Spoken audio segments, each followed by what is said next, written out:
Halo Sobat Elemental, pada video kali ini admin akan membahas episode 3 yang akan datang. Kalau begitu, simak saja video berikut. Kita mulai dulu dari episode 2, di mana Adudu memperbaiki replikasi teleportasi lewat Bagogo, yang dimana diberikan harga manis di awal tapi pahit di akhir. Tapi ya walaupun Boy pergi ke Windara, sepertinya Adudu ini ingin sekali ikut serta juga ke sana. Berarti nanti akan menyusul lewat replikasi teleportasi. Lanjut kita ke kemampuan ke Putri. Selain ia penguasa elemental Beliung, kita juga diperlihatkan kemampuan lain dari Ku Putri. Yang pertama adalah telepati, di mana ia bisa memproyeksikan keadaan lewat pikiran seseorang. Jadi ia bisa menceritakan kepada Boboiboy dan kawan-kawan soal konflik Windara. Dengan telepatinya juga ia bisa berbicara lewat pikiran yang disalurkan dengan antenanya tersebut. Jadi ini juga menjawab kenapa saat Beliung ini lepas kendali, ketika itu Ku Putri bisa berkomunikasi untuk mengendalikannya. Yang kedua adalah kemampuan penyembuhan atau regenerasi. Diperlihatkan saat Yaya dan Ying tumbang, dia bisa menyembuhkan luka yang dialami mereka berdua. Lalu selain itu, dengan pemulihan di dalam kepompong, ia juga bisa menyembuhkan dirinya dan mengawetkan dirinya menjadi awet muda. Oke, lanjut kita ke serangan kapal angkasa General, di mana mereka masuk lewat cangkuk ditancapkan ke kapal angkasa Ku Putri. Jadi Boboiboy dan kawan-kawan harus mencabut cangkuk tersebut. Namun karena Gopal malah banyak bicara dan takut dengan Krakatoa, jadi malah memperburuk keadaan. Para dua jenderal ikut masuk untuk menjemput Ku Putri, yang nantinya akan dibawa ke Ramos. Di sini Maripos menolak permintaan mereka. Terjadilah pertarungan Boboiboy dan kawan-kawan melawan Jenderal dan Krakatoa. Di awal Boboiboy dan kawan-kawan melawan semua Krakatoa di sini sampai mereka tumbang. Dan Gopal bisa menembak menjadi kue. Lalu si Bella di sini melawan Yaya dan Ying yang memang kekuatannya mirip mereka berdua tapi jauh di atasnya.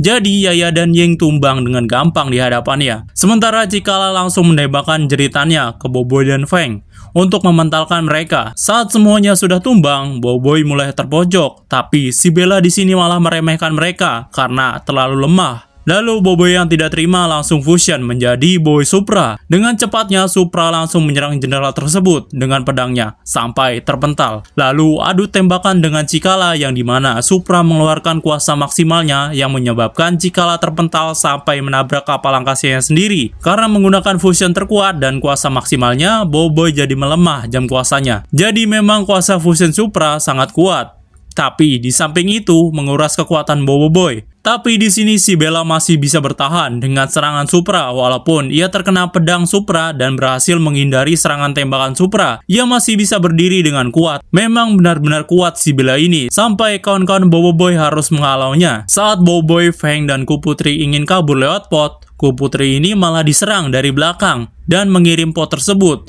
di mana mereka akan dikirim ke area kampung Kepaku dekat pertambangan. Saat mereka sudah terhempas ke sana, Boboiboy masih memikirkan Ku Putri yang tertangkap tadi. Kalau saja ia tidak bimbang mengembalikan kuasa beliungnya ke Ku Putri dengan cepat, mungkin tidak akan tertangkap Ku Putri ini. Nah, kemungkinan kawan-kawan Boboiboy ini aman karena tertangkapnya Ku Putri. Mereka bisa dibiarkan saja dan jenderal langsung ke istananya. Jadi kawan-kawan Boboiboy yang lain akan pergi ke pengungsian untuk melihat korban-korban dan juga mencari bala bantuan untuk nantinya menyerang istana Ku Putri. Lalu saat mereka sudah sampai kampung Kepak, mereka disambut dengan makanan yang tersedia karena tempat tersebut merupakan wisata yang terkenal di Windara. Namun mereka cuma disambut oleh para anak-anak di sana karena orang dewasanya dipaksa untuk dijadikan budak yang bekerja di tambang dekat sana. Setelah mereka disambut dengan makanan tadi, Feng dan Boboiboy harus membayar, tapi karena mereka berdua tidak punya uang, jadi harus menyelamatkan orang tua mereka yang disandra. Jadi mungkin tujuan Ku Putri sendiri untuk mengirim Boboiboy ke sana agar bisa merasakan rakyat Windara yang selama ini tersiksa. Jadi Boboiboy harus mulai mengembalikan keadaan di sana. Nah, karena kuasa fusion Supra muncul tadi, sepertinya efek jam kuasa ini menjadi turun tingkat. Terlihat Boboiboy menggunakan tahap 1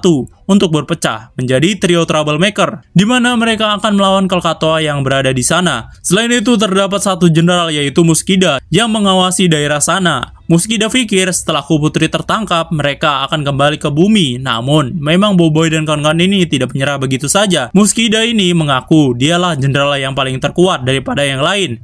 Tapi menurut admin, dialah terkuat dari strategi dan lancak saja. Terlihat memang nanti Boboiboy dan Feng akan melawan Muskida. Mereka akan kebingungan karena serangan mata-mata yang menyelinap dan tahu di mana keberadaan musuhnya. Tapi dengan kuasa lintar serta bantuan Feng, Muskida yang terlihat kuat hanyalah lalat yang mengganggu di mata mereka. Jadi Muskida kalah dan ditangkap oleh mereka. Namun, ia masih bisa berhasil melarikan diri karena wujud aslinya sangatlah kecil, tapi kepalanya besar. Nah, setelah itu, pekerja paksa di sana akhirnya bisa bebas setelah sekian lamanya. Lalu ada sosok orang tua yang mirip Hangkasa, yaitu Papi Liam. Ia juga kenal dengan orang tua Feng karena ia pernah bekerja di sana sebagai tukang besi. Nah, sebagai tanda terima kasihnya, Feng diberikan kunci untuk membuka gudang armor milik Kesatria Windara terdahulu yang akan bisa membantu Boboiboy dan kawan-kawan untuk melawan Jenderal. Jadi itu tadi mengenai episode 3 yang akan datang. Memang sedikit turun tensinya, namun untuk pengembangan cerita di akhir Windara nanti.